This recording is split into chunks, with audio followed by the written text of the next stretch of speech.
Então, gente, boa tarde, quase boa noite, né, para vocês. É, Enfim, para quem não me conhece, meu nome é Leonan, eu sou formado em História e atualmente eu estou trabalhando como analista educacional na Superintendência Regional de Ensino de Ouro Preto. Estou trabalhando aí desde dezembro diretamente com as escolas do campo, né, como analista de referência das escolas estaduais do campo, é, da nossa jurisdição aqui de Diogo de Vasconcelos até Diogo de Vasconcelos, Mariana e Ouro Preto, né, já que Itabirito e Acaiaca não têm escolas estaduais do campo propriamente inseridas, né, naquela resolução 2820, né, de 2015.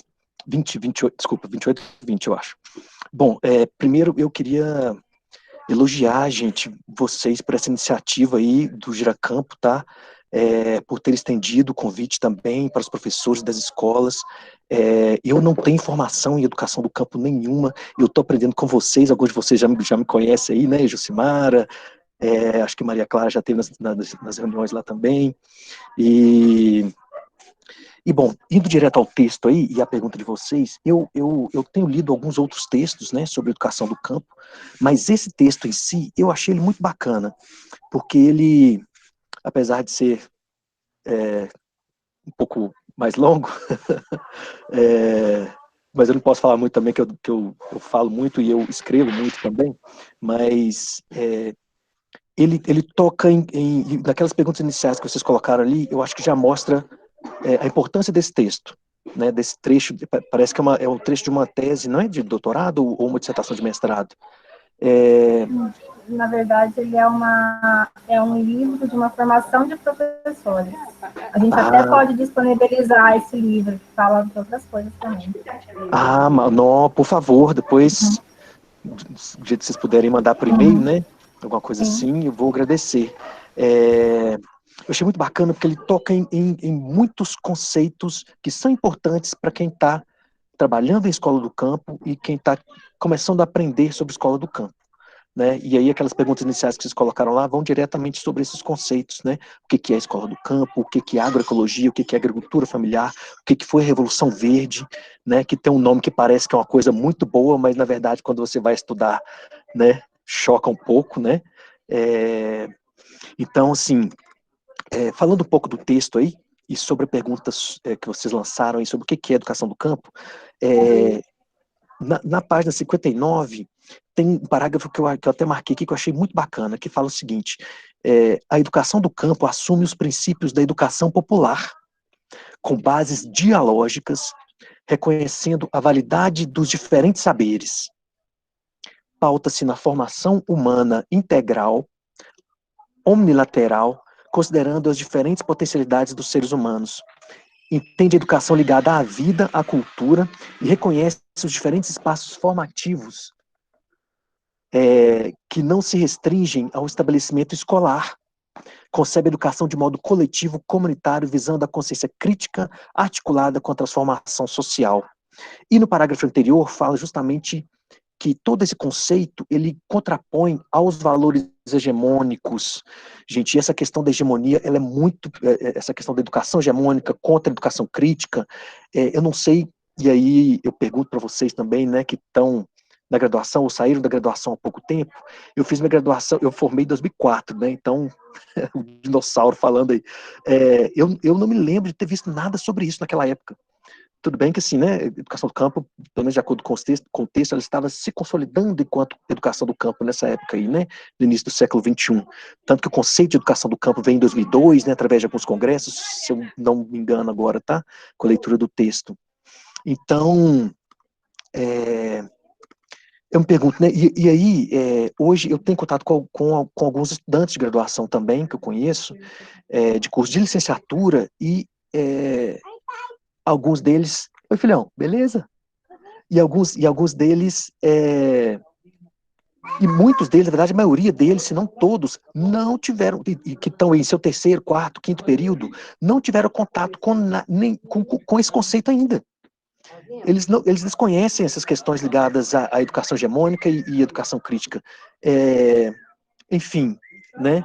Então, eu acho vocês estão tendo um papel muito importante aqui hoje, né? Temos aí quase 60 pessoas nessa reunião, entre professores, estudantes, né, e gente interessada no assunto. Enfim, gravem mesmo essa aula aí, divulguem, porque e aí, conversando com esses alunos, né, sobre esses conceitos e tudo, e muitos deles vêm do campo.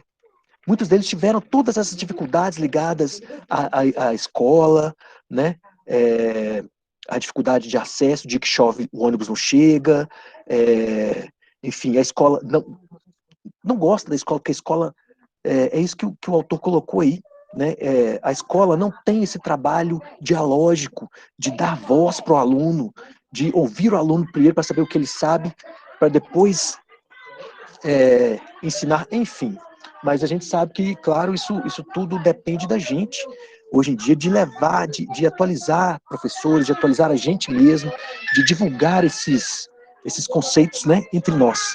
Então, bom, falando sobre educação do campo aí, que vocês perguntaram, eu acredito que ela tem muito a ver com essa pedagogia que a gente tem estudado hoje em dia nos cursos de licenciatura, né, que tem um pouco de construtivismo, tem um pouco da gente ter essa relação dialógica mesmo com o aluno, de dar espaço para os alunos construírem a sua escola, né, deles colocarem as ações deles para construir e retirar um pouco essa coisa do professor ser o dono do saber. Enfim, isso tudo não está só na educação do campo, pelo pouco que eu tenho, né, que eu tenho estudado aí. Isso está dentro dessa pedagogia moderna crítica, que corre um grande risco de ser sobrepujada por essa educação hegemônica que, de forma bem camuflada, ela coloca algumas políticas educacionais aí que precisam ser questionadas, precisam ser muito bem analisadas, e eu acho que nós, enquanto analistas, trabalhamos dentro da superintendência, que temos esse papel de fazer a ponte entre escola e Secretaria de Educação, que não é fácil, tá, gente? A gente tem esse papel de tentar discutir isso, de colocar isso em discussão para os próprios profissionais da escola e, né, dentro do que a gente puder, né, para os técnicos que estão lá na Secretaria também, lançando as demandas para nós. Enfim, desculpa, gente, eu falo demais. Eu já vou encerrar aqui. Era isso que eu queria falar sobre o que é educação do campo, tá? Valeu aí.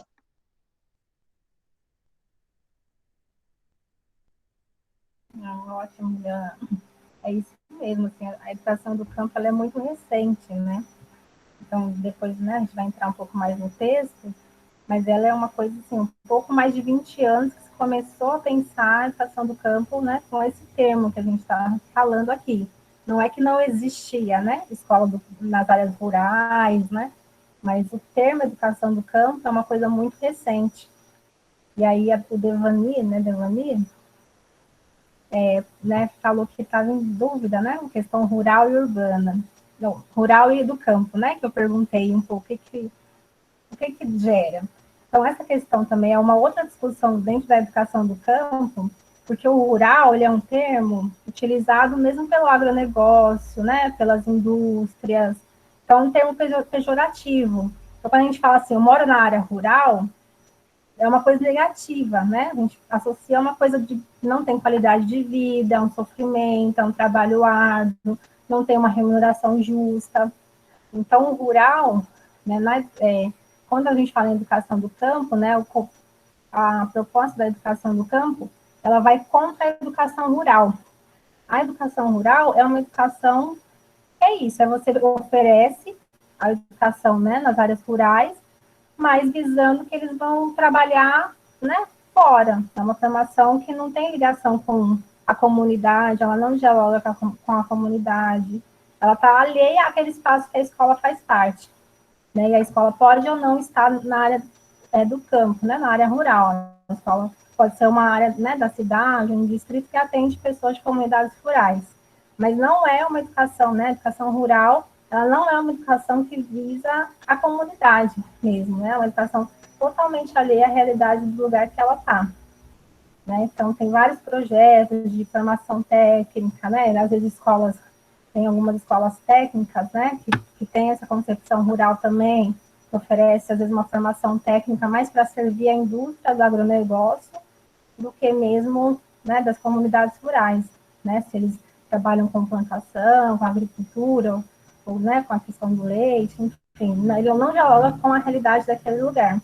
É uma educação que forma para uma outro tipo de vida, né, que está muito mais ligada ao urbano e ao campo como um lugar de alguma coisa para a cidade, né, para o agronegócio, do que um lugar de vida. Então, a educação rural não considera que as pessoas vivem no campo, mas considera o campo só como lugar de trabalho.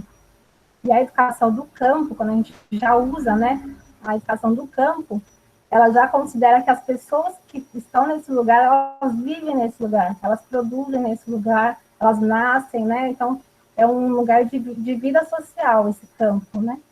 Então, é uma educação que vai considerar os modos de vida no campo, não só o campo como lugar de trabalho, de fornecedor de algo, né, para uma outra realidade. Sim, eu só fazer um comentário também, também eu acho que é importante a gente falar que a educação do campo ela tem um caráter político muito forte, um caráter político no sentido de ser a favor de favorecer determinadas coisas, priorizar determinadas coisas em seu funcionamento, como, por exemplo, a agricultura familiar, os produtores locais, o consumo local dos alimentos produzidos. Então, ela se posiciona contra o agronegócio, que se posiciona contra o agronegócio e, consequentemente, contra a monocultura, né? Por isso, a favor da agroecologia. Uma outra forma, um outro modo de plantar, de produzir alimentos e de se relacionar com aquele ambiente. E não apenas igual a Jucimara falou, né, o termo rural, não ser um termo pejorativo, não apenas você ter a visão do meio rural como um espaço que planta e vende para a cidade e exporta, como o agronegócio ele faz. Mas não, a educação do campo ela está vinculada com esse projeto político de valorização da agricultura familiar, das relações de vida que se desenvolvem nesse meio do campo. Enfim, é isso. Assim, é uma outra visão, uma visão mais humanista, uma visão não tão corporativista. Assim, né? Então, a educação do campo ela também tem esse caráter político. E a Se Joana, alguém que tinha quiser fazer algum colocado, comentário, pode ficar à vontade. a Joana colocou aqui, né, que ela acha que a educação verdadeiramente do campo, o aluno tem muito mais a ensinar, mas é um pouco isso sim, Joana, né? Na verdade, não é nem só o aluno tendo nos ensinar, mas é você considerar que aquele aluno ele parte de uma realidade social, ele tem uma realidade própria, né? A vida no campo ela tem características próprias. E é na escola, a escola não é uma coisa alheia à vida dessa pessoa, né? Mas ela tem um contexto. Ela considerar que aquela pessoa vive naquele contexto e ser valorizado também, né? Não ser, por exemplo, se você pega um currículo que é mais urbano, que não considera tanto a questão do campo, ele pode mostrar, às vezes, a realidade do campo como uma coisa passada, que não existe mais, que é uma coisa, né, atrasada, que isso influencia na identidade das pessoas do campo. Quando elas, né, têm uma educação que só pauta numa coisa negativa do campo, uma coisa, né, atrasada, que não existe mais, que a pessoa deve sair dessa realidade, o aluno ele se forma alguém que não valoriza o campo. Então, a educação do campo ela quer valorizar quem vive no campo e que também quer dar condições para que a pessoa reconheça a sua realidade e possa mudar essa realidade, né? Possa transformar, que a educação possa dar alguma subsídio para que ela repense também, né? E melhore a sua realidade. Aí tem aqui que eu acho que alguém perguntou da questão do currículo. Deixa eu perder essa pergunta. Mas não seria exatamente um currículo diferente, é um pouco, mas é principalmente trabalhar isso, adaptar em projetos, enfim, tem várias formas de você conseguir isso, né? Porque o currículo básico existe, né? A educação no campo também não oferecer as habilidades básicas, né? Os conhecimentos básicos. A gente pode concordar ou não que eles são úteis, mas ele tem que cumprir, né? As escolas têm que cumprir um currículo. Mas é nesse currículo adaptar para essa realidade do campo. A Levanira que pergunta também, né? Ou seria a abordagem do professor a diferença? Não é só a abordagem, né? É um programa. A educação do campo, a escola deve se reconhecer como do campo, né?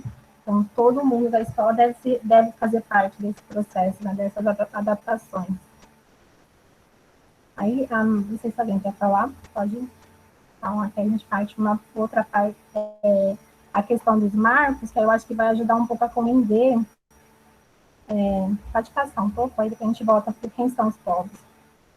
Então, aqui, né, a gente tem, né, os marcos da educação do campo. Então, como surgiu essa ideia de educação do campo, né? Partiu. Então, quem não leu o texto, ele quer dar uma linha do tempo, e quem começou a se preocupar e a questionar sobre a educação, né, foi o movimento dos trabalhadores sem terra. Então, lá em 97, né, teve um encontro nacional dos educadores da reforma agrária, né, chamado Genera. Então, é legal saber os termos, porque sempre quem estuda, né, educação do campo vai ver essas siglas aparecer aqui.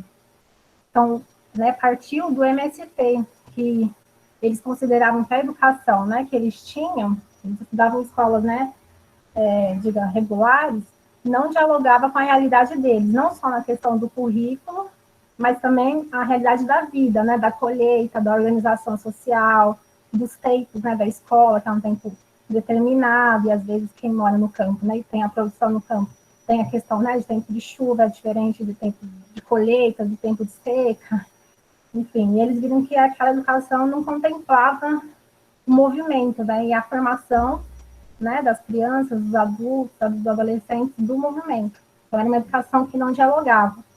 Então, eles fizeram esse encontro, e aí, em 98, teve, né, um programa federal chamado PRONERA, que foi o Programa Nacional de Educação e Reforma Agrária. E aí, esse programa, ele não partiu da Secretaria de Educação, do Ministério da Educação, mas ele foi um programa, acho que é o INCRA, responsável, né, pela questão da reforma agrária. E aí a gente fala aqui, a reforma agrária, né, também é um outro termo polêmico, mas a gente está vendo a reforma agrária como direito social, né? Na Constituição existe, né, um artigo que diz a reforma agrária como isso, então a gente está dizendo que é um direito social. E aí, esse programa, ele começou a pensar, né, a questão da reforma agrária de educação povos, né, e movimentos do campo. E aí, em 2002, que foi, né, aparecer aí, né, que foi com as primeiras diretrizes operacionais para a educação básica nas escolas do campo. Então, foi um documento que orientava, né, as escolas que trabalhavam com povos do campo a seguirem certas diretrizes educacionais para considerar esses povos no currículo, né, das escolas, e não só o currículo, mas toda a organização mesmo da escola. E aí, em 2006, teve o reconhecimento, né, dos dias letivos, das alternâncias educativas. E aí, para quem ainda não sabe, né, o que são alternâncias educativas? É exatamente considerar, né, que a escola funcione em períodos, como fala, diferentes, né, da escola regular. Então, os alunos ficam um tempo na escola, 1-2 semanas, fica 2 semanas em casa, né, depende da organização da escola. E aí, principalmente, as CEFAs, né, que é os Centros Familiares de Formação para Alternância, que inclui as EFAs, né, que é as Escolas Famílias Agrícolas, e as Casas Familiares Rurais, que funcionam por essa alternância educativa. Então, só em 2006 que foi autorizado que existisse esse novo modelo de horário, digamos assim, né, das escolas. Não fosse uma escola que, né, que as pessoas vão todo dia, mas tem uma certa alternância de horário, respeitando a realidade do campo mesmo, né, a questão do tempo. E aí, em 2009, né, e aí a gente não pode, aqui a gente está vendo que a educação do campo, ela está junto com toda a legislação, o movimento, né, da questão rural, da questão, né, da agricultura. Então, ela nasceu nisso, então ela tem um pé nessa questão da agricultura. E aí, acho que sumiu, Maria. 2009, que tem a questão, né, da criação, né, do PENAI, né, que é a questão da alimentação escolar. Tem uma porcentagem que, preferencialmente, a compra da alimentação escolar será de produtos da agricultura familiar, que é uma forma de valorizar também quem vive no campo, né, através desse programa. E aí também teve um problema, né, com essa questão que mesmo esse programa não abrangiu tanto as famílias do campo, né, agricultura familiar, porque junto com todo esse movimento, muitas escolas do campo fecharam e continuam fechando. Então, é sempre uma luta diária, né, de manter as escolas e manter os povos no campo. Não sei se alguém quiser fazer algum comentário dessa parte, né, e quando surgiu, né, o que a gente está chamando de educação do campo.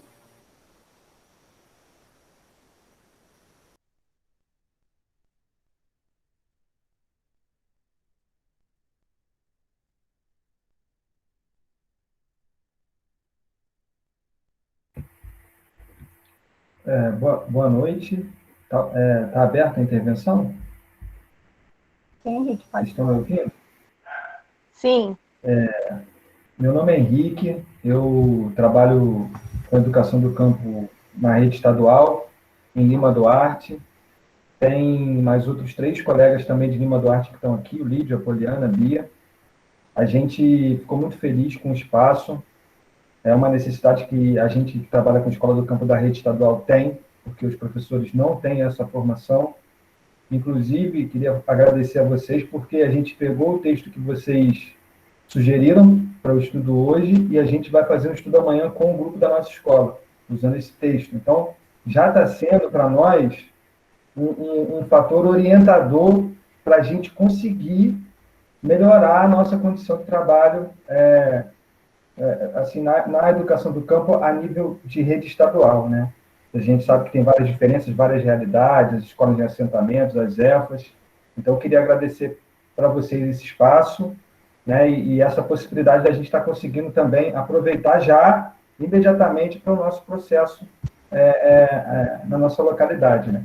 Só para comentar rapidinho algumas questões, tem um pouco a ver com esse histórico que a Jucimara trouxe, né, que é um histórico que também, de certa forma, nos ajuda a remontar a origem desse termo educação do campo ligado diretamente às lutas sociais, né? Essa origem política, né? Essa origem de política como resistência e como luta de direitos. Normalmente, na realidade local das escolas do campo, pelo menos a nível estadual, essa questão política é muito ainda pouco compreendida, porque ela é vista pelo viés ideológico, como se o professor A ou o professor B tivesse uma ideologia X de esquerda e que, portanto, quisesse apresentar as visões dele sobre essa temática. E não se trata disso. Se trata de um viés político exatamente porque são questões de direitos conquistados, né, na luta, né, enfim, por todas as bandeiras ligadas aos movimentos do campo, né, seja a permanência terra, a reforma agrária, todos os princípios que estão colocados nesse material aí, enfim, nas discussões. Então, assim, eu acho importante assentar essa compreensão política não por um viés ideológico, mas exatamente pelo viés de direitos conquistados, né? Estão na lei, né? Ainda que a gente saiba que deles serem lei e de fato isso ser algo já consolidado, a gente ainda tem um caminho muito longo. Para fechar, só um breve comentário à questão curricular que os colegas estão levantando no chat, do currículo ser diferente. esse também é um tema que na nossa realidade em escola da rede estadual, ele também é muito pouco compreendido, né? Às vezes pensa-se que é um currículo que vai privar o estudante de ter acesso ao conhecimento tido convencionalmente como universal, né? Na verdade, não se trata disso. Se trata de, com certeza, garantir esse direito ao acesso a esses conhecimentos produzidos pela humanidade, só que esse currículo ele está pensado de forma integral, considerando a realidade daquelas comunidades, os interesses daquelas comunidades, a incorporação daquelas comunidades no processo de construção do espaço escolar, né? Isso aí tem falado também no texto, né? Próxima à página que o Leonan citou, tem uma amarração mais dessa ideia. Então, enfim, eu só queria comentar essas situações assim, né, que são temas importantes, currículo, essa questão política, né? Obrigado.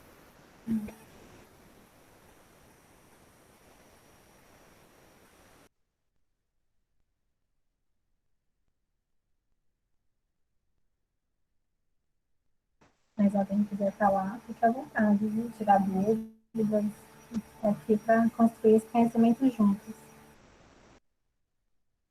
Lídio, pode falar.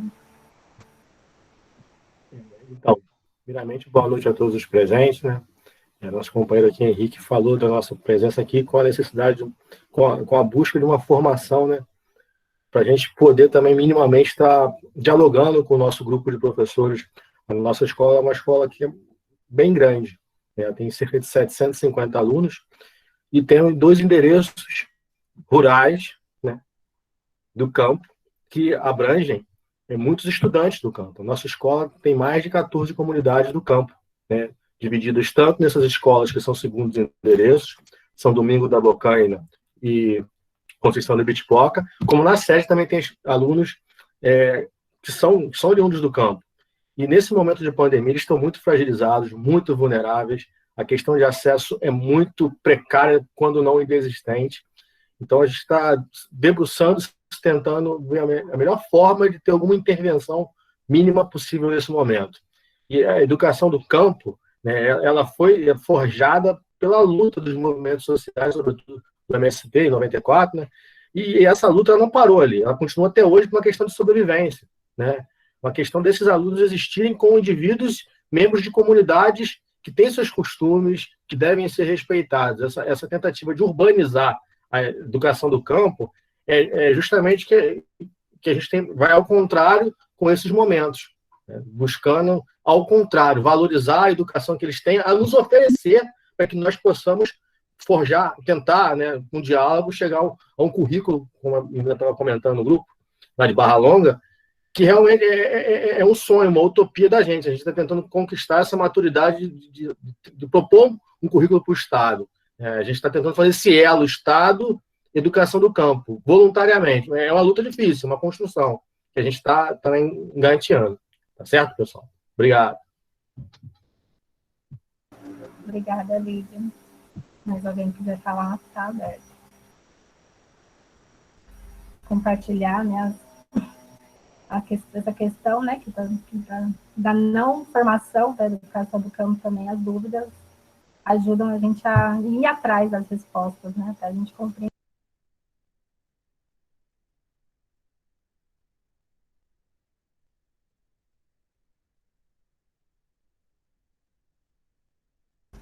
Aí eu vou pedir para a Maria mostrar um documento, que é um documento que são as diretrizes do Estado de Minas Gerais, né?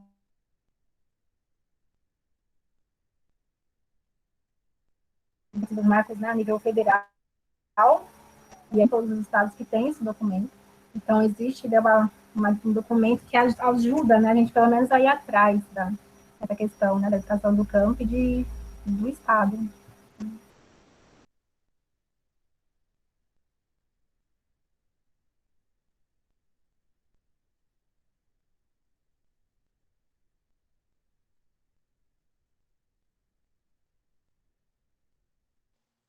É esse, o Jucimara?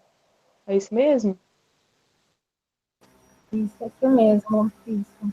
Então, esse documento, né, para que a gente que né, trabalha aqui no estado de Minas Gerais, eu não sei se tem alguém de fora do estado, pode se manifestar também, mas é as diretrizes, né, da educação no campo, né, da educação básica nas escolas do campo. Então, se você puder ir lá na página 8, um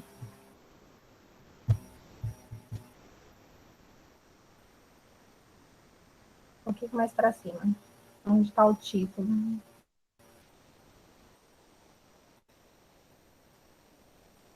Isso aí. Então, essa diretriz é uma diretriz 15. Diretriz tem um outro documento também do Estado, mas ela, né, a publicação oficial, né, da divulgação.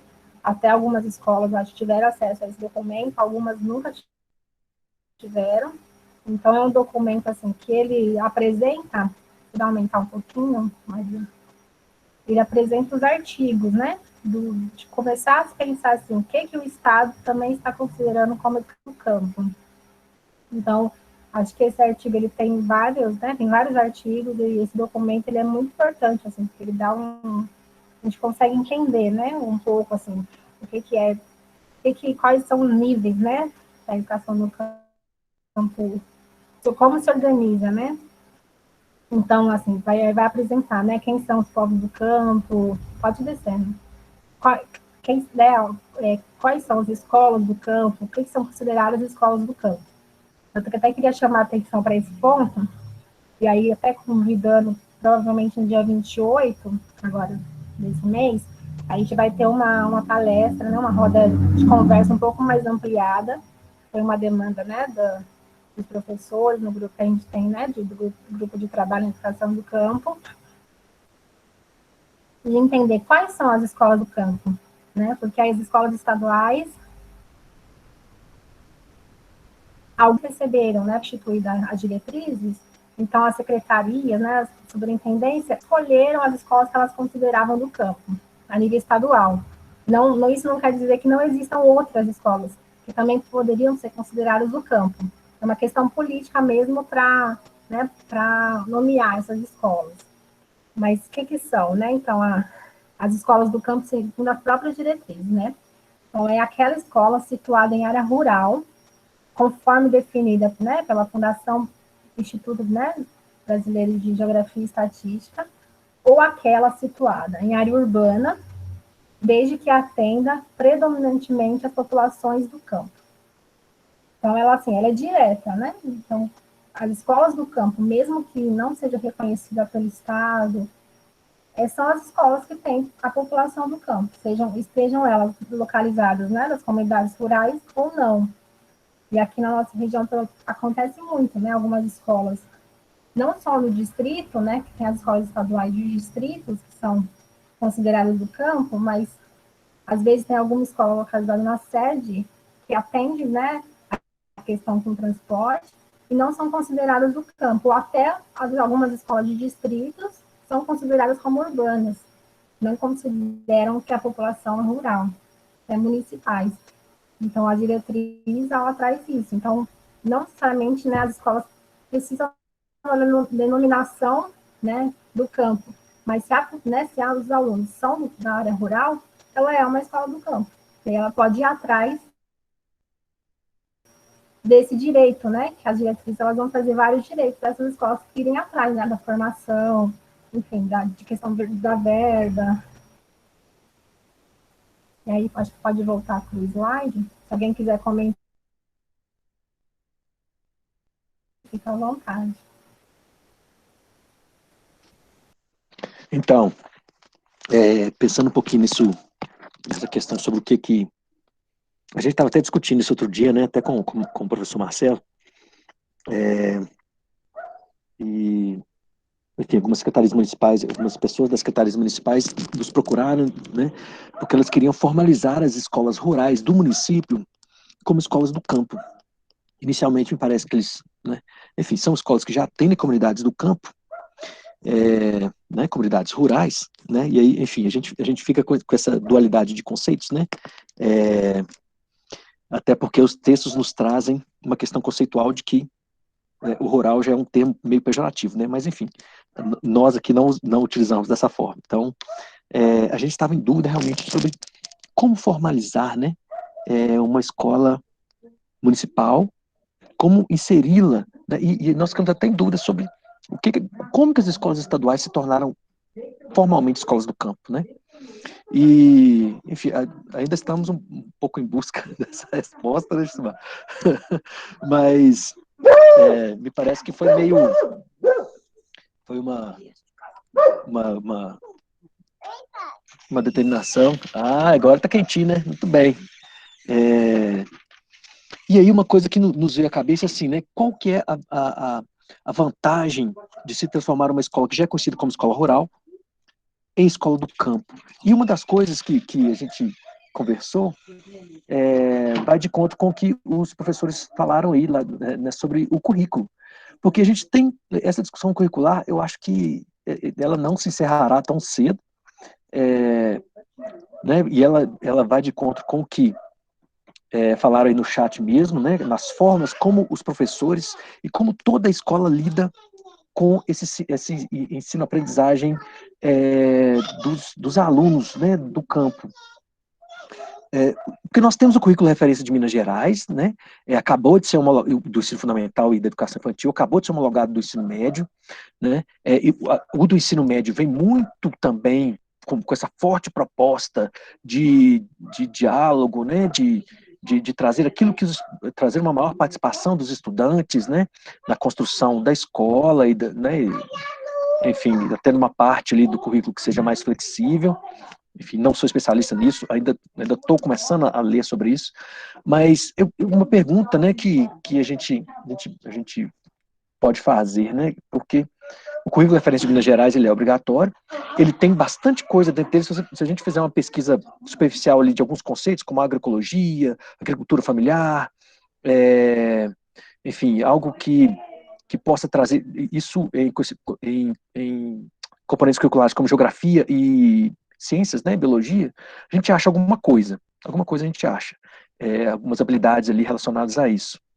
E dentro da história, talvez algo que possa ser pensado nesse sentido seria as habilidades relacionadas à construção da história de vida e as histórias das comunidades, a questão campo, a dicotomia urbano e rural também é muito presente no currículo, tanto nas habilidades de história e na de geografia. E aí uma das perguntas que vem na nossa cabeça, né, e pensando que esse currículo também, ele não tem intenção de ser estático, parece que em 2024 vai ser reconstruído esse currículo, né, ele tem essa tendência de a gente poder contribuir mais daqui a um tempo com a reformulação desse currículo, né, e aí é bom a gente, né, sempre lembrar disso, porque senão passa batido, vai saber que governo que vai estar aí, né, que não vai nem colocar isso aberto para a gente poder ir lá e dar nossas sugestões, né, mas é sempre bom a gente lutar por uma maior participação nossa mesmo, dos professores, de quem está, né, dentro da escola mesmo, para poder contribuir com isso. Então a pergunta é, e esses currículos, será que não é possível a escola construir um currículo próprio? Enfim, né, eu acho, talvez eu até deveria trazer a resposta para essa pergunta, mas eu vou só enfatizar a pergunta aí. É um currículo que englobe, já que o currículo referente de Minas Gerais engloba a BNCC e mais um pouco de regionalismo, será que não seria possível as escolas, a gente lutar por um currículo de escola do campo que englobasse o currículo referente de Minas Gerais, mas tivesse uma especificidade ainda mais forte, mais ligada a esses movimentos sociais, mais, né? Enfim, fica aí a discussão, né? O questionamento para a gente continuar discutindo sobre isso aí futuramente.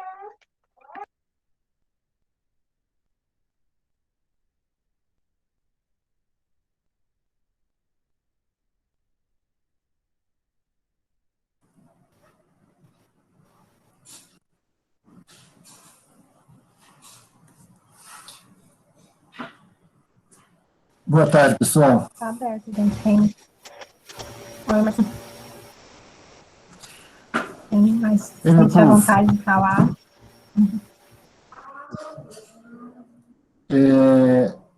Uai, o Leonel fica provocando a gente, né? Aê, Marcelo! Beleza ver essa sala cheia. Nossa Senhora, tanta gente bacana. Nossa, muito feliz de ver essa turma. Eu coloquei um tópico aí, que eu acho, se não me engano, é o artigo 17 das diretrizes, né, que são as condições especiais aí para que as escolas do campo podem solicitar, né, para o apoio das suas atividades.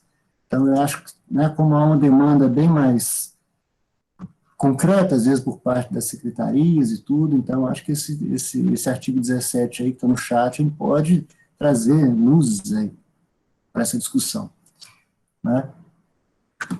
Esse é o desafio, né, Leona? Né, a gente pensar como é que, e na verdade, um monte de nós está fazendo isso aí, né? Está tentando trazer essa discussão desse currículo para, né, para esse contexto, né, para essa turma que está do entorno, e principalmente, e não só a questão, são as metodologias, né? Acho que as metodologias são a ferramenta mais importante para você conseguir fazer com que esses dois universos, o universo curricular e o universo contextual, eles consigam. Né? Eu acho isso, né, eu acho que esse é o trabalho que a gente tem feito, né, assim, na educação do campo, né, Leonan, os demais colegas aí, a Silésia, Simone, a Beatriz, o Lídio, o Henrique, o pessoal lá de perto de fora, né. Então, assim, eu acho que o esforço que a gente tem feito é exatamente esse, né? É tentar fazer esse currículo que já tem algumas questões e tal, mas, por exemplo, a minha filha tem essa pauta, aparece, todo ano aparece discussão urbano-rural, né? Então, mas assim, mas nós temos né, a peculiaridade de estar muitas vezes imerso nesse lugar. Então, muitas vezes, o currículo ele traz alguns aspectos que, muitas vezes, pela falta desse contato, é uma noção muito abstrata, né? E aí o papel nosso, entendo que é exatamente essa concretude, né? Da concreticidade a isso aí, a né? Essas dinâmicas, né? Essa realidade do sujeito. Né? Às vezes nós mesmos trabalhamos com categorias muito abstratas, né? E às vezes aprofunda pouco no que é a realidade dos sujeitos de campo.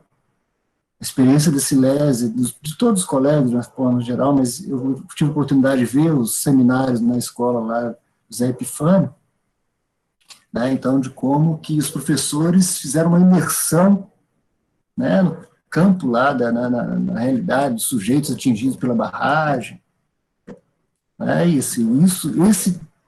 você percebe na fala dos professores um despertar para uma realidade que antes era uma realidade estranha, assim, né, na forma como via.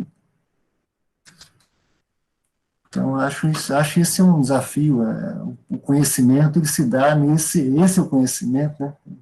Ele se dá, quanto que o conceito, né? Ele nos ajuda a fazer leitura mais abrangente, mas o concreto, ele nos puxa, né? Para ser o que nós temos para entender isso aí, né? O que nós temos para ajudar a gente a ler essa realidade. E a adequação dos conceitos, né?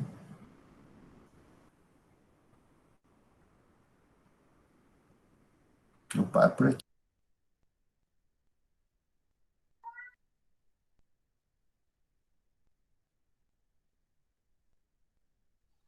Muito legal você aparecer aqui, Marcelo. Você estava aqui o tempo todo.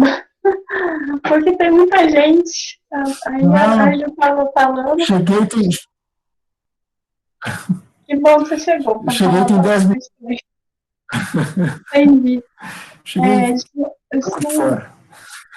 gente não esperava, né, de tanto de gente.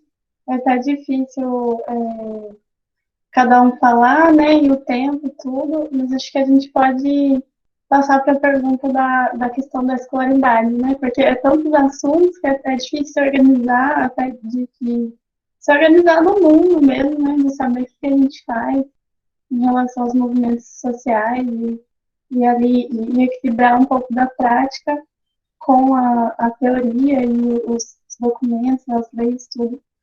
Tem que ter muita organização, né? Então, acho que a questão da escolaridade é uma questão que me toca muito, porque é possível da gente ver que no campo tem bem menos escolaridade, né? Que acontece o acumulamento. Eu mesmo estudei em escola municipal e depois eu tinha que ir para a cidade.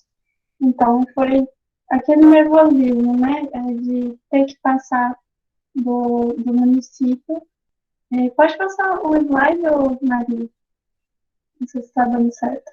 De ter que passar do município para a escola do estado e ter que ir para a cidade. Então, tem toda essa questão de você se sentir deslocada, né?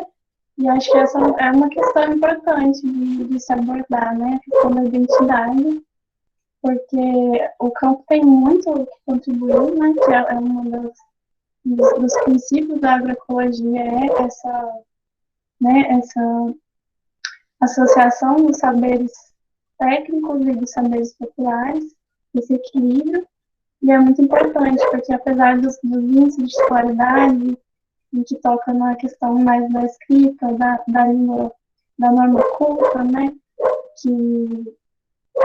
Então, assim, todas essas questões, elas tocam muito a gente, a questão da língua, nas aulas de português, né? Que isso a sociolinguística trabalha muito bem, que não existe falar errado, que não existe escrever errado, né? Mas que todas as questões, quando a gente vai ver lá na frente, elas fazem muita diferença, né? A minha avó, por exemplo, ela não aprendeu a ler nem a escrever, então, assim, mas nem por isso ela deixava de ser e saber muito, né? Então, acho que isso é uma questão que tem que se frisar muito ali no currículo, né? Que a gente tem essa questão, né, dos índices muito altos de analfabetismo, mas que, por outro lado, tem muita sabedoria, sabedoria oralizada, né, principalmente, e as músicas, né, tem muito isso. Então, pode passar para o outro slide, a gente vai ver.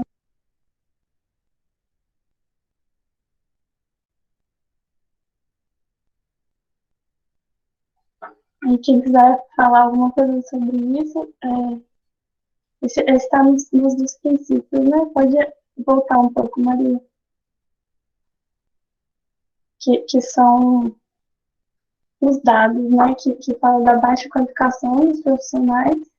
É outra coisa que a gente estuda isso, né? Nas licenciaturas, que não adianta só a gente cobrar os professores, a gente tem que ver as condições de formação que eles tiverem também.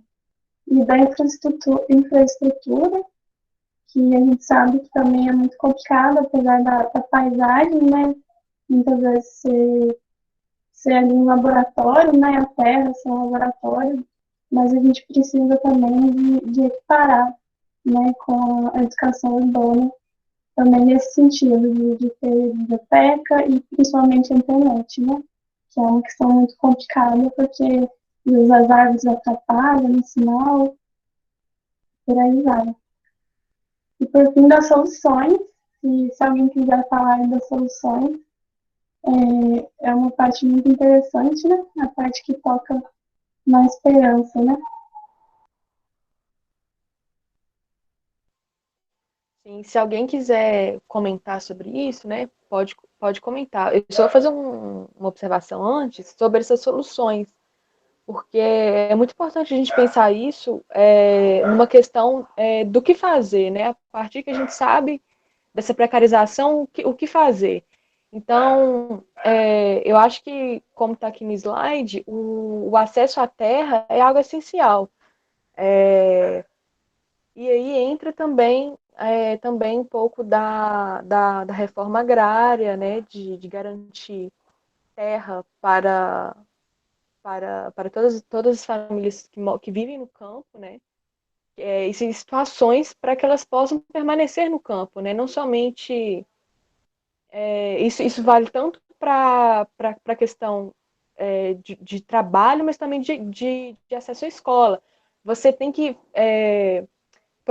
proporcionar um acesso à educação, um acesso à escola do campo de qualidade, o acesso da família à terra, à agricultura, mas também você tem que garantir ferramentas para que elas consigam continuar e sobreviver nesses espaços, né? E então a situação socioeconômica familiar influencia demais. E também a questão das verbas que vêm do governo para essas escolas do campo e para esses próprios agricultores, né, que muitas vezes são extremamente falhas e que não contemplam, né, a totalidade disso, né? Enfim, se alguém quiser falar, né, sobre isso, porque eu acho que isso é um assunto muito importante, né, você garantir condições para esses estudantes permanecerem na escola e soluções também para esse problema.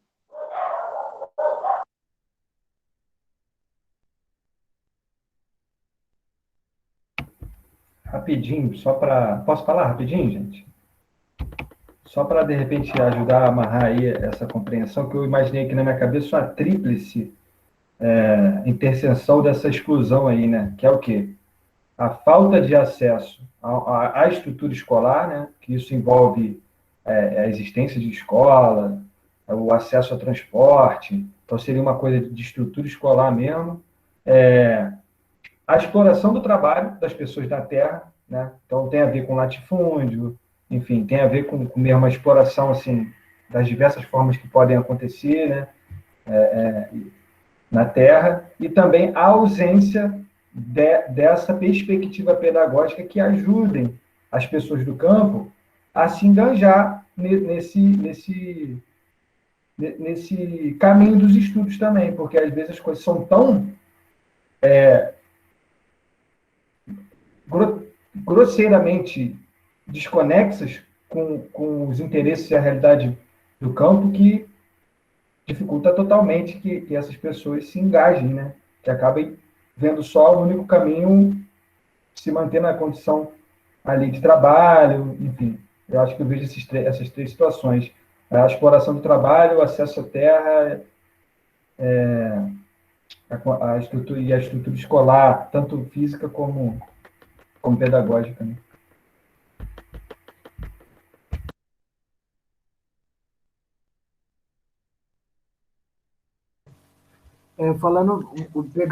Seguindo um pouco essa linha que o Henrique levantou aí, muito, muito interessante pensar nessa relação da autonomia também, né? Quando existe a terra, quando a família camponesa tem acesso à terra, que tem a possibilidade de desenvolver um trabalho ali da maneira como ela bem entende, né? E desenvolver assim autonomia e sair dessa lógica.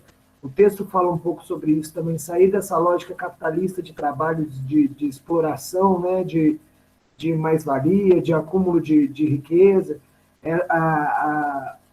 O acesso à terra, a garantia à terra também é um exercício de autonomia do campo e que reforça esse impulso não hegemônico, né, do grupo que está dessa visão capitalista de trabalho, de exploração do próprio latifúndio, desses absurdos que a gente presencia no Brasil hoje, né, do Brasil ter uma grande produção alimentícia de grãos e muitas pessoas no Brasil estarem passando fome, né, não saberem o que vão comer amanhã. Isso é muito absurdo, né? Chega a ser uma coisa assim descolada da realidade. Então acho que dizer sobre a autonomia também é pensar que a partir do momento que você tem acesso à terra e que você se vê ali na sua relação de trabalho transformando esse meio e também criando alianças ali, né, de colaboração entre as pessoas que estão ali na comunidade, você vai reforçando até a própria escola mesmo, né? E isso vai um fortalecendo o outro. A escola fortalece essa ideia de autonomia, e a própria autonomia das pessoas vão fortalecendo a escola do campo também.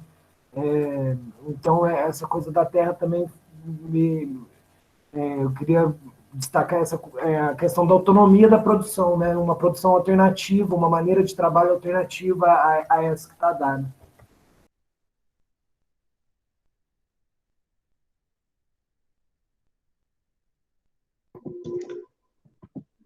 Então, boa tarde, né? Boa noite. Sou eu agora? Pode falar, Celeste.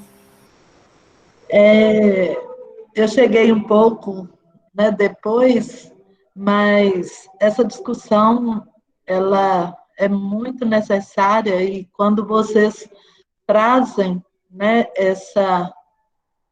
esse quadro, né, que está aqui à nossa frente, é uma reflexão mesmo, o que a gente quer para nós, né? Uma vez que a educação do campo, ela traz esse diálogo, esses princípios, né? A escola como direito, o sujeito, né, como protagonista mesmo, os alunos, os estudantes, os professores. E aí, quando você traz essa questão, né, da alimentação, quem que alimenta o mundo? A gente está vendo aí os armazéns do agronegócio lotado, e esse tanto de gente passando fome, né? Então, quem são as pessoas que nos alimentam? Essa discussão, ela né, tá aí no nosso dia a dia, e às vezes a gente não se dá conta dela. Essa questão também, né, do rótulo, né, que o pior está nas escolas do campo, está nas pequenas escolas e na educação do campo, né, também é outra discussão. Por quê? Por que é muito mais viável fazer uma escola grande, bonita, no centro, e trazer todos para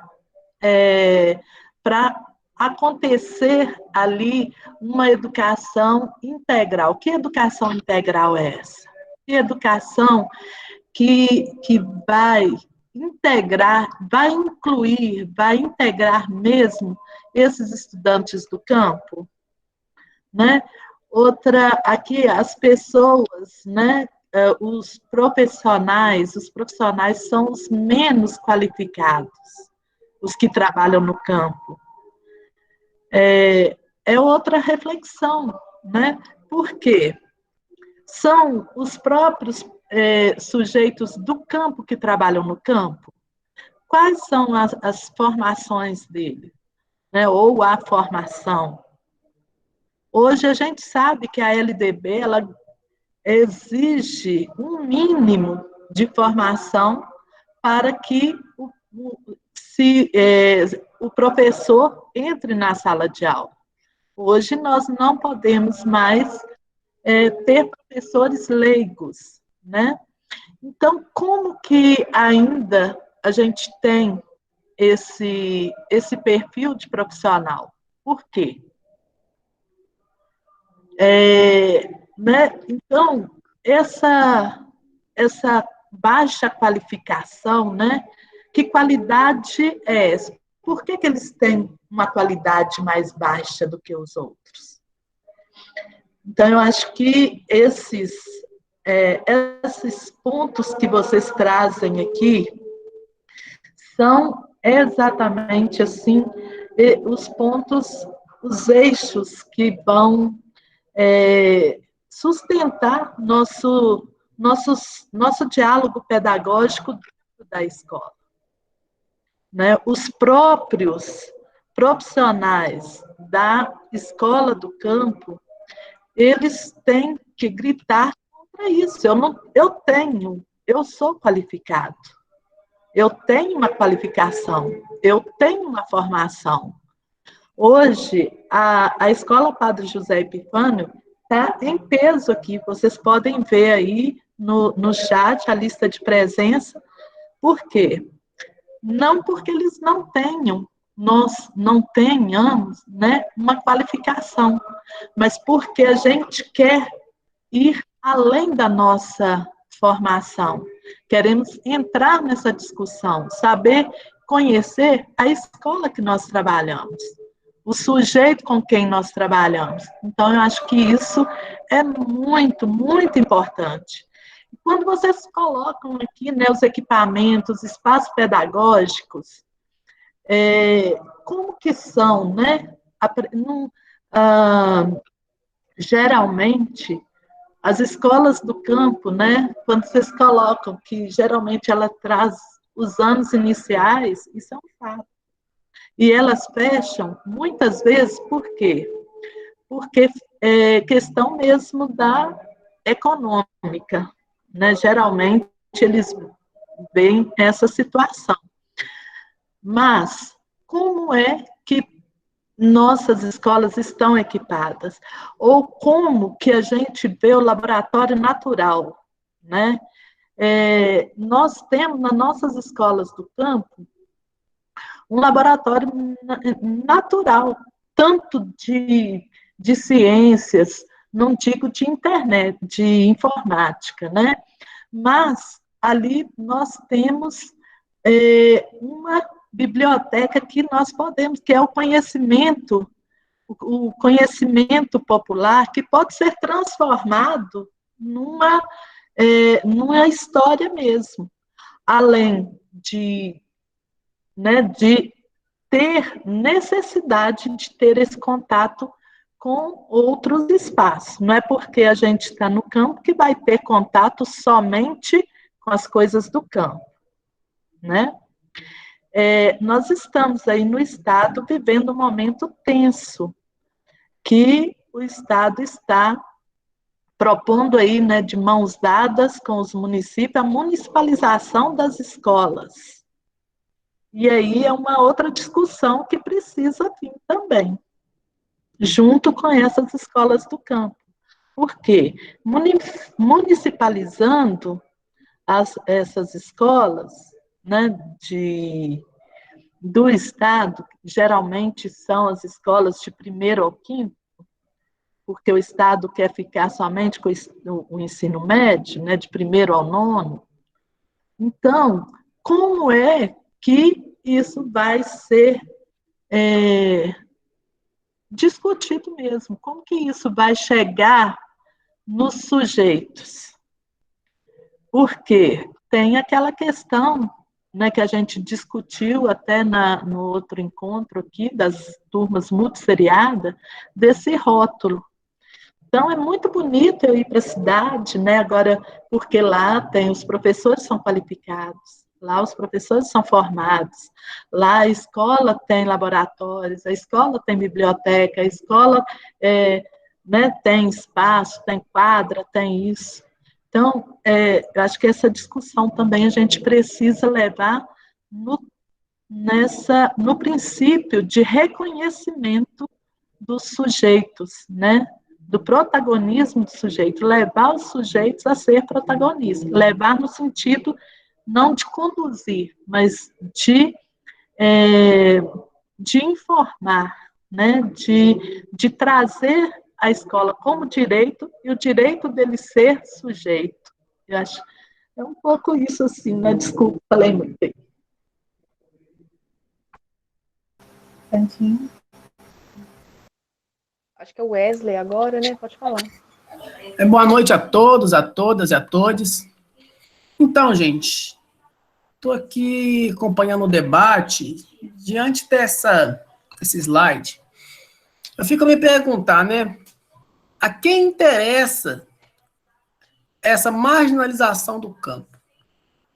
Essa marginalidade, a colocar o homem, a mulher, a criança, o jovem, o adolescente do campo à margem da sociedade. A quem interessa aparecer que o profissional que está no campo não é qualificado. Fico inquieto com isso, porque a gente que atua dentro do campo, a gente sabe que nossos pares são qualificados, que estão ali na luta, estão ali com afinco, com garra, com amor, mas que a política não chega junto, que a política pública de educação não chega junto. E por que eu fico com essa inquietação toda quando eu leio isso? Isso causa dentro de mim uma inquietação que já dura mais de um ano, mas que se acirrou nesse ano da pandemia, porque a pandemia, pelo que eu percebo aqui no território que eu atuo, ela só vem a explicitar essa exclusão do homem e da mulher do campo, dessa dificuldade aí de transporte que a gente tem para chegar na comunidade do campo, essa dificuldade do acesso à internet de qualidade para a nossa escola, para o nosso jovem, para o nosso adolescente. Então, eu fico assim, diante desses debates, com o coração meio que borbulhando aqui, né? E pensando, a quem interessa, de fato, que esse homem do campo, ele continue promovendo o êxodo. Que o meu aluno da zona rural de Mariana continue saindo da zona rural e indo ocupar o Cabanas, em condições difíceis de vida, quando no campo ele tinha qualidade de vida. E a gente dá uma rodada nesse território nosso, quanto de escola já foi fechada, quanto de escola já foi nucleada. Isso não se dá destaque, sabe? Mas eu quero continuar aí, ouvindo mais os companheiras, acompanhando os slides aí, e queria trazer um pouco essa angústia para vocês, né? Para a gente aqui pensar a quem interessa essa exclusão do homem do campo.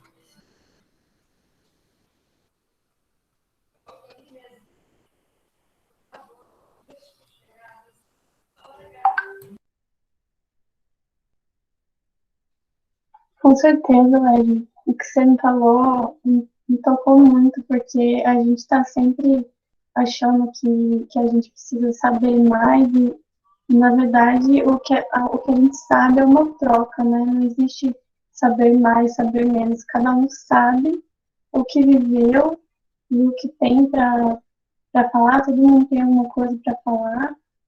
E quando a gente vê esses dados, né?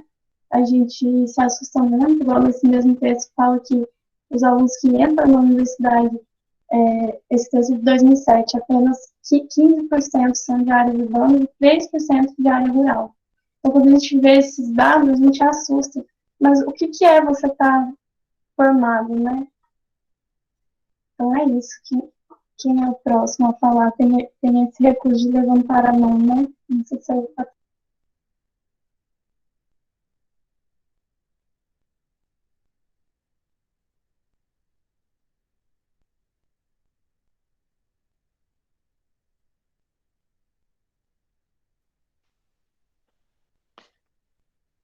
Eu acabei escrevendo aqui no chat, gente, enquanto não sumia da cabeça, mas é isso, né?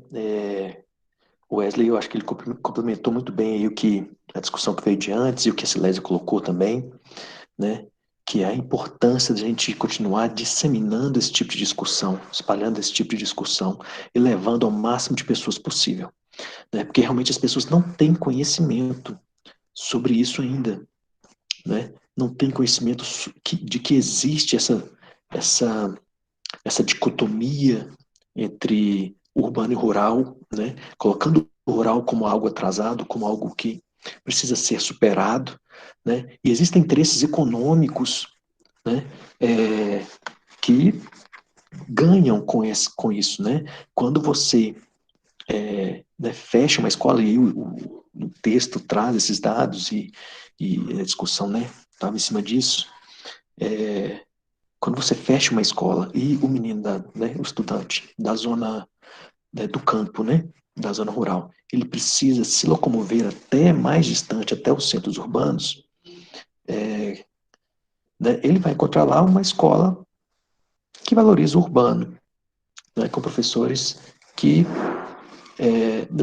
não falando mal de professor, tá? Pelo amor de Deus, eu tô falando porque realmente eu sou professor também, eu não tive essa formação, eu não tive esse conhecimento sobre o que é educação do campo, e eu estou aprendendo agora com essa disseminação de conhecimentos que vocês estão fazendo, né? E estou tentando cada vez mais também espalhar isso dentro da superintendência, fazer contato com secretarias, né? Com a Secretaria de Estado, da maneira que a gente pode, para poder ver se a gente consegue manter esse fluxo de informação e movimentar o máximo de gente possível.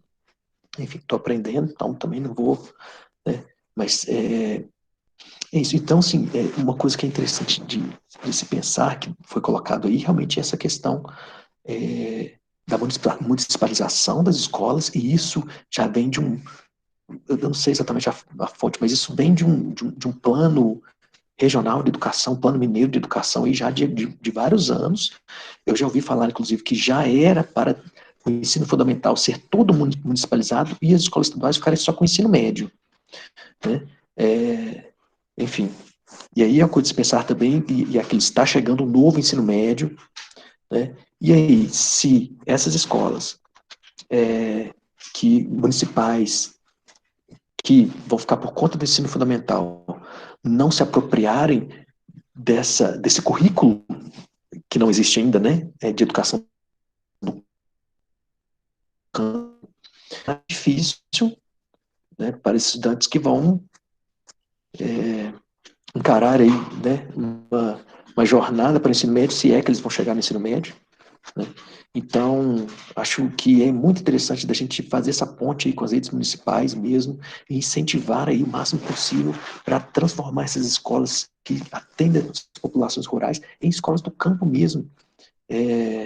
Enfim, e manter viva essa luta, né, que eu acho que é uma luta mesmo, para que esses interesses hegemônicos que o texto coloca aí, e que o Wesley citou aí agora, né, através do questionamento, para que haja um embate entre isso, para que haja uma discussão, sempre é necessário que a academia também esteja sempre discutindo isso, né? E a partir daí a partir dos nossos trabalhos, a gente poder incentivar cada vez mais aí, né, essa consolidação de uma educação do campo. É isso, podem seguir aí adiante, valeu.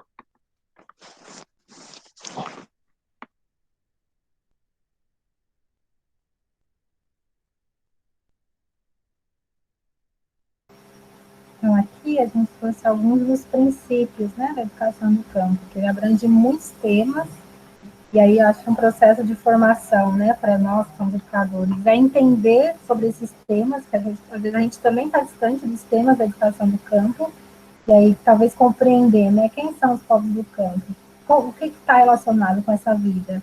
Então, a gente também cria uma empatia, né, com esses alunos, e consegue repensar a nossa formação, né, e o nosso envolvimento, nesse movimento, né, de educação do campo. Ele é mais que só uma diretriz, só uma lei, mas é um movimento, né, de acreditar que a gente pode fazer alguma coisa, mesmo com as limitações que, né, a gente vai sofrendo. Então, aqui os principais princípios. Então, o que é, né? Construir uma nova concepção de escola e procurar se vincular à comunidade e à sua cultura. Articular as lutas pela terra e a permanência na mesma. Ser protagonizada por camponeses e camponesas. E por isso, né, ser uma educação contextualizada. Possuir direito à educação de qualidade e o acesso à terra, né, a justiça social. Então, visa a emancipação da classe trabalhadora. O trabalho ele é visto como um princípio educativo. Isso, então, é a questão de considerar, né, que a questão do trabalho na terra, ele também pode ser um processo de educação. Ele opõe-se à denominação da educação rural, como a gente comentou, né, que esse termo ele é pejorativo na educação do campo, né, na visão do movimento da educação do campo. A educação popular, ela é assumida como um princípio da educação do campo, um outro termo também, né, que já gera muitas discussões, que a gente também pode continuar discutindo sobre isso. Tem por base a agricultura familiar, incentivando a troca e conversa, né, dos bancos de sementes, as feiras locais e a solidariedade entre os camponeses. que fornece maior diversidade alimentícia e assim promove a soberania alimentar e a agroecologia. E aí são outros temas também, né, muito amplos para discussão dentro da educação do campo, que tem a ver com a questão de permanência na terra e melhora, né, das condições de vida de quem vive no campo, e opõe-se, né, ao agronegócio e à monocultura, que envenena os alimentos com o uso intenso de agrotóxicos, gerando a perda da biodiversidade e o empobrecimento dos solos. E aqui também está a dimensão política, né?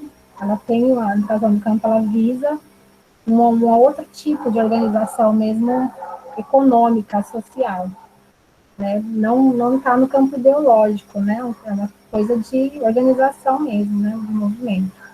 Aí eu ia pedir para a Maria passar, só para colocar quem são os povos do campo. E aí também, acho que, né, esse processo de formação também é reconhecer quem são essas pessoas do campo. É muito mais do que quem mora na roça, né? Mas existe outros, a gente pode considerar que os povos do campo são os povos que têm uma organização social um pouco mais tradicional, né? Que vivem de uma maneira mais tradicional. Então, quem são, né, os povos do campo? São os trabalhadores assalariados rurais, são os acampados e assentados da reforma agrária, são os quilombolas, os ribeirinhos, os extrativistas, povos da floresta, os caiçaras, os caboclos, os pescadores artesanais, quebradeiras de coco e tantos outros, né, que produzem as suas condições materiais de existência a partir do trabalho no meio rural. Se alguém quiser comentar também, fica à vontade. Pode voltar ao slide.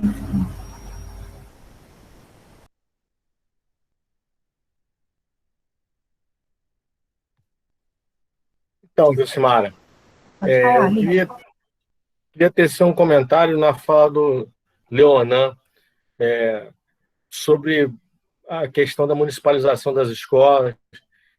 Isso é uma política muito antiga, mas é um conluio muito grande, né, entre questões municipais, entre um processo de terceirização de transporte que gera uma certa máfia econômica.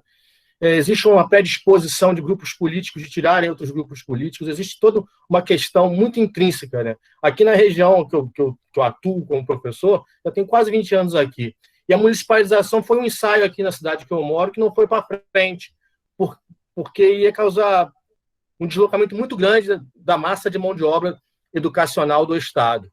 E na zona da Mata Mineira, Lima Duarte é um dos poucos casos que Sexto não municipalizou. As outras cidades, todas municipalizaram, né? E o Estado, ele tende a querer municipalizar, mas é uma luta diária, não só não permitir a municipalização dessas escolas do campo, porque isso irredutivelmente vai causar um fechamento, mais precarização das escolas, né? Na região que a gente mora, existem várias tentativas de fechar as escolas, né, de realmente boicotar o ensino no campo, né? E você que é um representante legal, né, que está aqui com a gente, acho que a municipalização tem que ter essa nuance. Será que vai causar fechamento de escola, nucleação? Aí eu concordo com o Wesley. A quem interessa essa questão toda, né? Todos nós que somos educadores do campo, nós somos guerrilheiros do campo. Nós temos que lutar pela manutenção do estilo de vida dessas crianças, né? A urbanização, ela é agressiva porque ela atende a classe econômica, seja o agronegócio, seja os negócios escusos que acontecem a nível municipal. É realmente uma coisa muito densa, muito mais complexa do que a gente acha. E como você, na sua região, pode exercer essa influência, acho que você tem que sempre atinar para isso, né? Se você me permite alguma coisa. A quem vai servir essa municipalização? Qual grupo político está querendo isso? Porque tem um conluio muito grande, muito. É cínico, né? E aí, se você for prestar atenção nos relatórios do Fundeb, você vai observar quem são os grandes interessados nisso no nível municipal. Isso foi um trabalho que eu acabei fazendo. Eu fiz parte do Fundeb um tempo e observei que existe um grande interesse por trás das municipalizações, das escolas de campo. ao qual vocês podem estar atuando minimamente. Obrigado.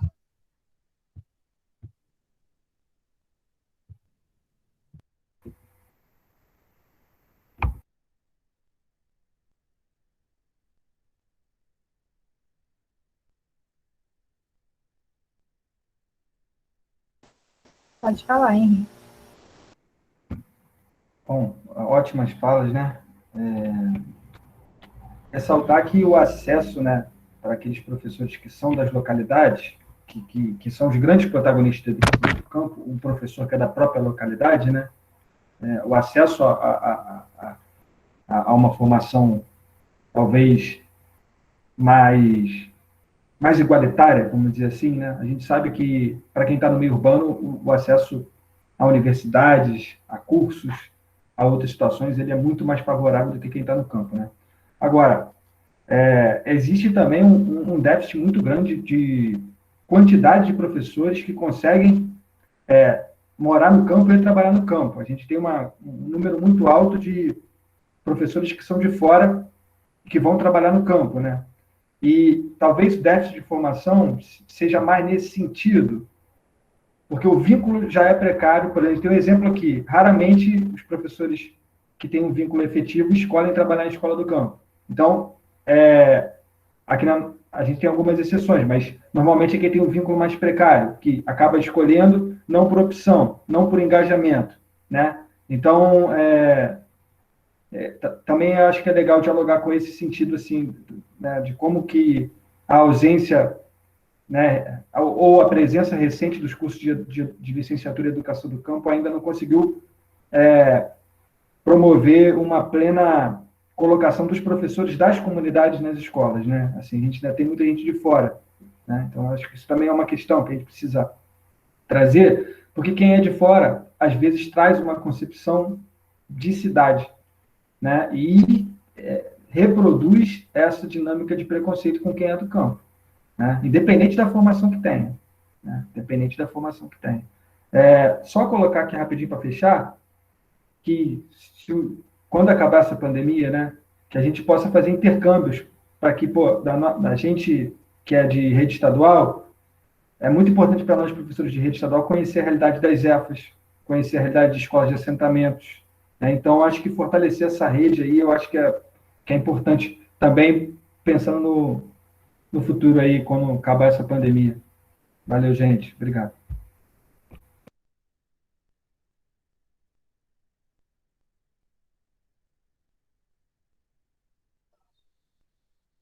Bom, gente, a gente tem mais um tempinho.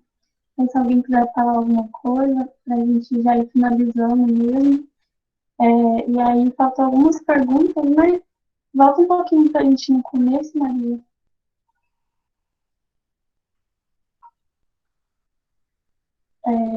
Nas perguntas todas juntas.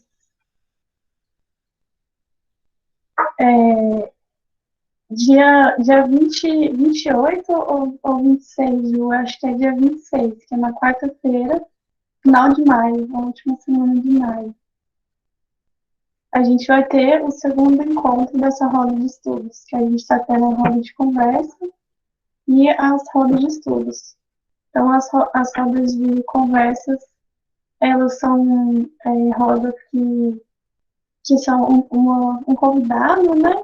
E as de estudo é para a gente conversar mesmo. Então, acho que, como não deu tempo de falar de todas as perguntas, então sobrou um pouco, né? Sobrou a questão da soberania alimentar, da reforma agrária e também da agroecologia. Então, são coisas importantes para a gente falar. Então, a gente vai continuar no final de maio com esse slide mesmo, com esse texto. E aí, a gente também está sugerindo que, se vocês tiverem um tempinho, para vocês começarem a ler e, quem sabe, quando tiver mais tempinho ainda, terminar de ler um livro do Krenak, que é um livro novo dele, que a gente conseguiu, Ailton Krenak, que é um livro em livro, né? A gente conseguiu o PDF dele. Então, é um livro que me ajudou muito, porque eu estava muito angustiada, né? Todo mundo tá, e aí eu comecei a ler esse livro, E eu falei, nossa, é um livro que seria muito importante para a gente tocar nessa questão da pandemia, né? E se fortalecer. Então, assim, é só se der tempo mesmo, porque esse caso é muito corrido. Mas essas perguntas a gente vai continuar nesse próximo encontro. Então, a gente vai colocar o link aqui no chat do livro. Coloca pra gente, Maria. E aí então, se der para vocês lerem um pouquinho, é um livro que ajuda muito. Aí a gente discute mais para o final o livro do próximo encontro. Te agradeço muito, muita alegria. Tanto gente, a gente não esperava de maneira alguma. E tomara que venha mais gente aí. Karina, Marcelo, olha só, esse grupo de estudo especificamente, ele tem um papel, bom, eu perdi o início, talvez eu repito o que já foi falado, né? Seria muito bom a gente fazer uma passada rápida, assim, para avaliação, porque tem muitas pessoas que estão aqui pela primeira vez. Então, será que a gente não podia ouvir uns 2, 3 depoimentos aí, né, das pessoas que estão chegando, o que elas sugeririam para esses espaços, né? Porque, né, sugestões didáticas, de texto, o que elas... Né, para a gente poder também ir se adaptando e respondendo e ver como que a gente pode fazer isso acontecer da melhor forma.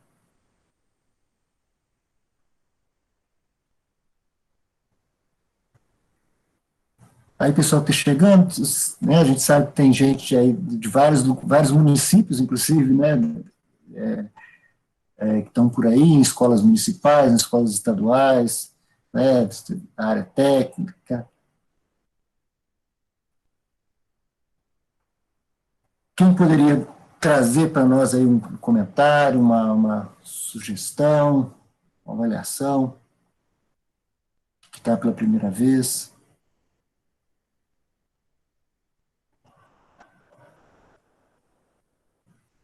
A Maria Silva está falando, trabalhou mais de 18 anos na Escola do Campo, ensinou e aprendeu muito.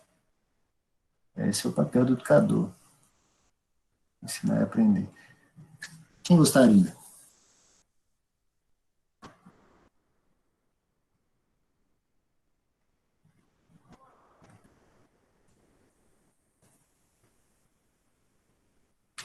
Duas pessoas, gente, só para a gente finalizar. Tem que ser novato, não vale Leonan, não.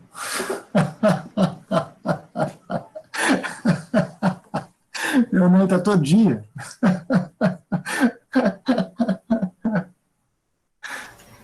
Vai lá, Lenice. Até sugerir, né, se a gente continua esse tema, que a ideia do grupo de estudos é isso mesmo, né? É a gente estudar aquilo que a gente precisa, né, que a gente está sentindo necessidade. Então, sugerir, né, para a gente continuar esse tema, algum tema que vocês, né, para a gente ir atrás mesmo de algum auxílio, né, de algum suporte teórico, né, para esse grupo. Se vocês quiserem também propor alguma outra sugestão, pensarem depois em alguma sugestão, pode mandar lá nas nossas redes sociais, nosso Instagram, nosso Facebook, pode mandar mensagem lá com sugestões de possíveis temas, de possíveis assuntos, e também vão acompanhando, né, porque a gente vai postar lá as próximas rodas, né, tanto de estudo quanto de conversa. A gente vai estar disponibilizando lá no Instagram todas as informações, dia, os temas certinhos. O próximo, né, como a Karina falou no final desse mês, a gente vai continuar com esse tema, a gente vai tentar aprofundar um pouco mais nesse tema, acho que a gente vai ter uma convidada também para estar falando sobre, e é isso. Então, vão acompanhando a gente lá nas redes sociais, se tiverem alguma outra sugestão. E no mais é isso, agradecer, né, a todos que estiveram aqui presentes. E alguém perguntou do certificado, só para, né, não perder quem já saiu. A nossa ideia seria gerar um certificado ao final dos encontros, né? A gente pensou 4 encontros do grupo de estudos, né, que seria esse grupo. e aí gerar um certificado final, né? Então, uma participação pelo menos de 2 ou 3, né, a 4 encontros, participar mais de um encontro. Mas as rodas de conversas, os certificados são por roda mesmo, né? Seria a próxima que vai ter no dia 28. Agora, só uma questão que eu acho que é importante, porque às vezes pode ter professores que precisem justificar horas, né, e talvez eles não possam esperar até o final dos encontros. Então, nesses casos, é bom especificar, porque às vezes o professor, né, ele precisa contar isso como horas de formação, às vezes por aquele mês, né, que ele está cumprindo atividades docentes e tal. Então, isso é bom que os professores se manifestem aí, quando for o caso, né, nos próximos encontros.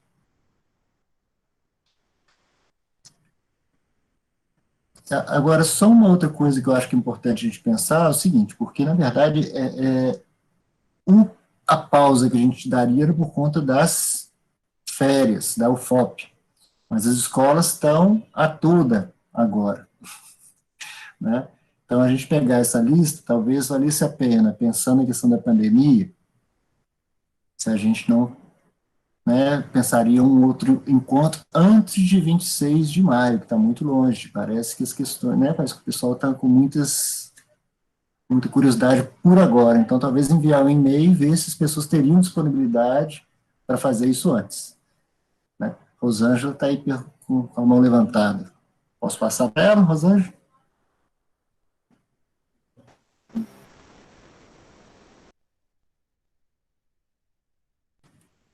Sim, boa noite. Trabalho na Escola Padre José Epifânio Gonçalves Barra Longa, e vocês pediram sugestões sobre os próximos encontros, né? Temas para os próximos encontros. E eu penso nessa questão da municipalização. A gente está vendo que o Estado, vocês me desculpem a expressão, estão meio que querendo empurrar goela abaixo essa municipalização. E em 97, eu trabalhava na Secretaria de Educação, na rede municipal.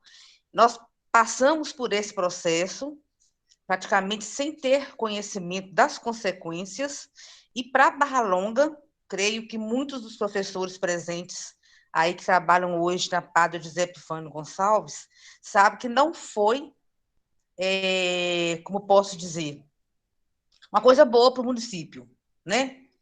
Eu sugiro que, de repente, para o próximo encontro, a gente pense em discutir alguma coisa referente à municipalização e o impacto que essa municipalização vai trazer para o município.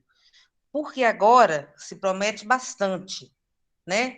Só que não pensa depois de 1 ano, 2 anos, 3 anos.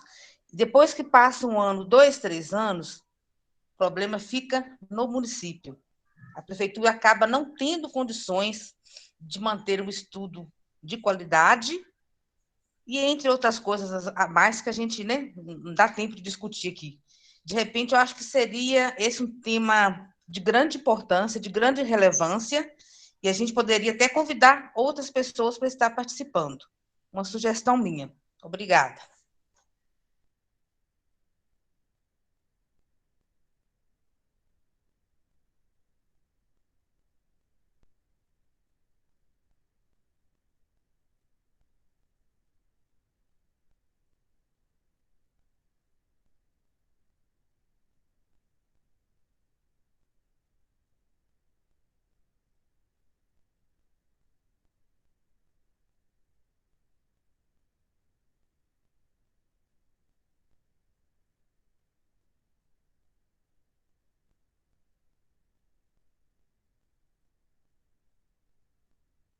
Bom, então, acho que é isso, né? Já tá batendo 7 horas aí. A gente anotou tudo aqui, sugestões, vai ficar gravado também. Então, quem precisar também de gravações, fala com a gente. E muito boa noite para todo mundo, muito obrigada. Espero que vocês fiquem bem todos. São muito importantes, todos vocês. Que eu não conheço a maioria, mas são muito importantes. Ia ser ótimo um print com essas câmeras ligadas. Gente, abre a câmera para a gente tirar uma foto aí, velho. Boa noite, pessoal. Foi um grande prazer. Embora tenha sido pouquinho, né, que eu cheguei mais no final. Né? Aí, muito bom, muito bom. Quem vai? É você, Ju? Que vai tirar? Então, vai lá. 1, 2, 3. Pronto. Tchau, pessoal. Até a próxima. Grande abraço para todo mundo. Tá, muito obrigada.